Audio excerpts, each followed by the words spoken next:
नमस्कार दोस्तों, खाद व बीज का बिजनेस कैसे शुरू करें। दोस्तों, इस बिजनेस को स्टार्ट करने के लिए कितना इन्वेस्टमेंट लगता है, कितना प्रॉफिट होता है, कैसा लोकेशन चाहिए होता है, माल कहाँ से खरीदना पड़ता है, लाइसेंस कौन सा लगता है और भी बहुत सारी बातें हम जानेंगे इस वीडियो में। दोस्तों, सबसे पहले बात करते हैं लोकेशन कैसा होना चाहिए इस बिज़नेस के लिए। तो अगर बात करें लोकेशन की, तो इस बिज़नेस की अगर आप सोच रहे हैं करने की, तो इसे ग्रामीण क्षेत्र में स्टार्ट करना बहुत ज़्यादा फ़ायदेमंद साबित होता है, क्योंकि ज़्यादातर किसान गाँव में उनको दुकान नहीं मिल पाते हैं और जिस वजह से वो शहर या फिर गाँव के कुछ दूरी पे जहाँ पे दुकान वगैरह होता है गाँव से थोड़ी दूर पे, वहाँ पे जाके वो खरीदते हैं।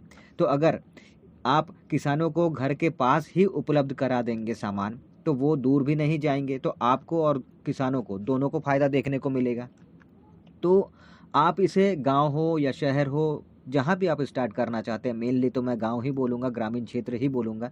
लेकिन फिर भी आप गाँव में, ग्रामीण क्षेत्र में, शहरी क्षेत्र में जहाँ भी स्टार्ट करना चाहते हैं, इसके मेन-मेन जो लोकेशंस हैं, वो हैं मेन मार्केट, मेन रोड, इन सब जगह पे ईज़िली स्टार्ट कर सकते हैं। साथ ही कृषि मंडी जो होता है, फल मंडी जो होता है, वहाँ भी आप जो है अपनी दुकान शुरू कर सकते हैं, क्योंकि ज़्यादातर किसान सामानों को खरीदने, बेचने वहाँ आते हैं, तो उनको पता रहेगा। तो साथ ही ये भी आपको ध्यान देना है कि कस्टमर आपके जो आएँगे, तो आपको दुकान ऐसी जगह लेना है जहाँ पे उनकी गाड़ियाँ अच्छे से आने-जाने लायक जगह हो। गाड़ी आने-जाने में कोई रुकावट, कोई परेशानी ना हो, ये आपको ध्यान देना है।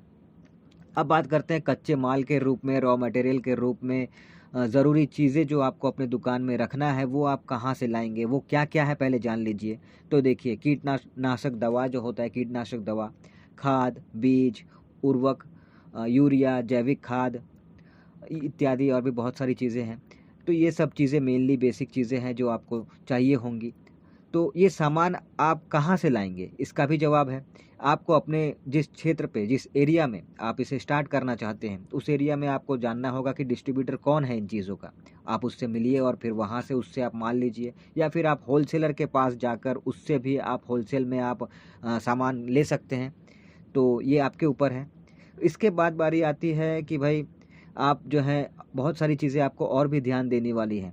जैसे आप दुकान आपने देख लिया, आपने होलसेलर, डिस्ट्रीब्यूटर किसी से आपने कॉन्टैक्ट करके आपने माल उठाने का सोच लिया। अब आपको ये भी देखना है कि आप जहाँ भी दुकान स्टार्ट कर रहे हैं, तो आपको जहाँ से आप माल ले रहे हैं, वहाँ पे आपको ये ध्यान देना है कि आपको जो क्वालिटी वो दे रहे हैं, वो क्वालिटी अच्छी होनी चाहिए और आपको अपने बजट के हिसाब से अच्छे रेट पे आपको मिल जाए, ताकि आगे आप इस चीज़ को अच्छी क्वालिटी के साथ अच्छे रेट पे अपने कस्टमर्स को आप बेचें और आपको भी फ़ायदा हो और आपके दुकान का भी नाम हो। क्योंकि अगर आपका प्रोडक्ट अच्छा रहेगा, तो आपका जो नाम है वो आपके कस्टमर्स में अच्छा बनेगा, तो आपका बिज़नेस ज़्यादा अच्छा चलेगा। इस बात का आपको ध्यान देना है। एक बात और है कि अपने दुकान में आप जो है मौसम के अनुसार दवाइयाँ और खाद बीज रखें, इससे आपको और भी ज़्यादा फ़ायदा होगा और इससे आपको और किसान को दोनों को नुकसान उठाना नहीं पड़ेगा। खाद बीज आपको हाइब्रिड और देसी दोनों ही प्रकार के आपको रखने होंगे। अब बात ये है कि इतना सारा सामान आप रखेंगे, तो ज़रूरत के मुताबिक आपको एक गोदाम की ज़रूरत भी पड़ सकती है। अगर माल कम लेकर आप स्टार्ट कर रहे हैं, तो दुकान पे अगर जितना जगह है उतना में ही आपका हो जा रहा है तो अच्छी बात है।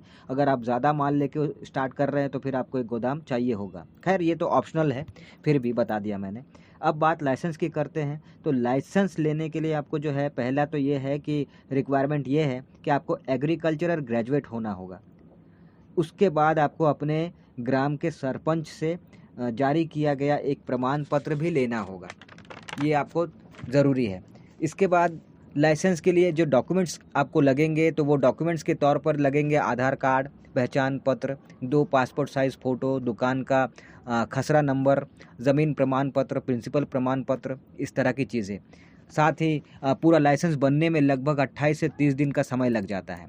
तो लाइसेंस बनवाने के लिए कहाँ आपको जाना होगा? तो आपको जाना होगा अपने एरिया के नज़दीकी कृषि विभाग के ऑफ़िस में जाना है और वहाँ पे आपको ईज़िली बना दिया जाता है। अब ये चीज़ है कि लाइसेंस के लिए फ़ीस की बात करें कि कितना लगता है, तो देखिए, हर राज्य में अपना अलग-अलग रेट है। एग्ज़ाम्पल के लिए मैं आपको बताऊँ कि जैसे बीज के लिए ₹1000, खाद के लिए ₹1250, कीटनाशक के लिए ₹1500, तो इतना आपको लगभग मान के चलिए, इतना आपको लगता है। अब ऊपर-नीचे हो सकता है राज्य के हिसाब से, अपना उनका जो भी रेट वो रखे हुए हैं। साथ ही आपको जीएसटी नंबर भी बनवाना होगा, इसका भी आपको खर्चा करना है। अब बात प्रॉफिट की करते हैं, तो इस बिज़नेस में देखिए 20 से 40% तक प्रॉफिट मार्जिन आपको देखने को मिल जाता है। और जैसे जैसे वक्त आगे बढ़ता है, कस्टमर्स बढ़ते हैं, आपका सेल बढ़ता है, तो आपका प्रॉफिट मार्जिन देखने को अच्छा मिल जाता है। तो इसमें आपको जो है लॉस नहीं होगा। हाँ, इसमें एक चीज़ और बताना रह गया कि आपको कुछ स्टाफ भी रखने होंगे, क्योंकि अकेले आप इस बिज़नेस को हैंडल नहीं कर पाएंगे। आपको 1 हो, 2 हो, 3 हो, आपको स्टाफ चाहिए होगा।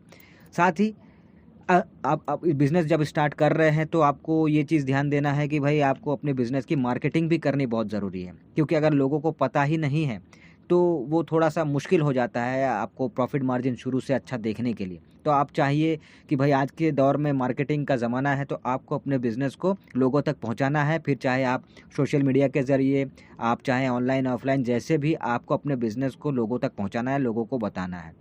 साथ ही आप चाहें तो अपने हर प्रोडक्ट का जो है आप एक पैम्पलेट छपवा लीजिए। आप सोशल मीडिया पे अगर ऐड कर रहे हैं, जहाँ भी आप लोगों तक मार्केटिंग कर रहे हैं अपने बिज़नेस का, आपको एक प्रॉपर तरीके से करना है। लोगों को बताना है कि आपके पास क्या-क्या प्रोडक्ट है, क्या-क्या चीज़ें हैं। और कोशिश कीजिएगा कि आप जो दुकान खोल रहे हैं, उसमें आपको कृषि रिलेटेड हर चीज़ मिल जाए, ताकि जो ज़रूरतमंद है, जो कस्टमर है, वो ज़्यादा दूसरा दुकान पे ना जाके आपके पास ही आके, आपके पास ही अगर उसको सब कुछ मिल जा रहा है, तो आपके पास से वो सब कुछ खरीद के जा रहा है, तो उसको ज़्यादा दुकान घूमने की ज़रूरत नहीं पड़ रही है। तो इससे दोनों को फ़ायदा है। कस्टमर भी ये सोचेगा कि हाँ, उस दुकान पे जाने से सब कुछ मिल जाएगा, दूसरे दुकान की ज़रूरत नहीं है, तो आपका सेल बढ़ेगा, आपका इनकम बढ़ेगा और आपके पास कस्टमर भी ज़्यादा आएँगे। तो ये चीज़ है। तो ख़ैर, आपको मार्केटिंग भी करना ज़रूरी है। मार्केटिंग जब आप करेंगे, तो आपको अपना हर एक प्रोडक्ट और उसके साथ उसका रेट, ये सब कुछ लिख के आपको लोगों को बताना है। सोशल मीडिया में आप करिए, ऑनलाइन, ऑफ़लाइन जैसे भी ऐड करिए, जैसे भी मार्केटिंग करिए, ये चीज़ें आपको लोगों को बताना है। ये हो गई बात। अब असली बात पे आते हैं कि इन्वेस्टमेंट इस बिज़नेस में कितना लगता है। देखिए, अच्छे से अगर आप शुरू कीजिएगा, अच्छे लेवल पे शुरू कीजिएगा, तो 3 से 5 लाख तक आपको रुपए लग जाते हैं, क्योंकि बहुत सारा चीज़ है इसमें। तो उस सब मिला के 3-5 लाख रुपया तो आपको खर्चा पड़ जाता है। वैसे आपको रिटर्न भी अच्छा देखने को मिलता है इस बिज़नेस में। जितना आप इन्वेस्टमेंट करेंगे, तो उतना फ़ायदा भी आपको देखने को मिलेगा। लेकिन कोई कहे कि मेरे पास इतना पैसा नहीं है, तो क्या मैं नहीं कर सकता? तो नहीं, ऐसा नहीं है। आप कम मार्जिन के साथ भी स्टार्ट कर सकते हैं। आपको बस ये है कि आप कम माल उठाइए। आप जो भी आपका जो इन्वेस्टमेंट का वो बजट का जो भी है, जितना भी है, उसी के हिसाब से आप स्टार्ट कीजिए। लेकिन ये भी है कि जिन चीज़ों पे खर्चा होना ज़रूरी है, जिन चीज़ों पे खर्चा होगा ही, वो तो होगा ही, वो आपको करना ही पड़ेगा। बाकी माल जो है वो आप कम उठाइए और उस हिसाब से आप स्टार्ट कीजिए। बाकी जो ज़रूरी चीज़ों के लिए पैसे खर्च होने हैं, वो तो करना ही पड़ेगा। तो दोस्तों, ये छोटा-सा इन्फॉर्मेशन था कि अगर आप स्टार्ट करना चाहते हैं, खाद, बीज, इन कीटनाशक दवाइयाँ, इन चीज़ों का बिज़नेस अगर स्टार्ट करना चाहते हैं, दुकान स्टार्ट करना चाहते हैं, तो आपको कैसे क्या करना होगा, इसके बारे में हमने आपको बताया। तो अच्छा लगा होगा तो वीडियो को लाइक कीजिएगा और सब्सक्राइब ज़रूर कर लीजिएगा, क्योंकि मैं इस तरह के आइडियाज़ लेकर आता रहता हूँ।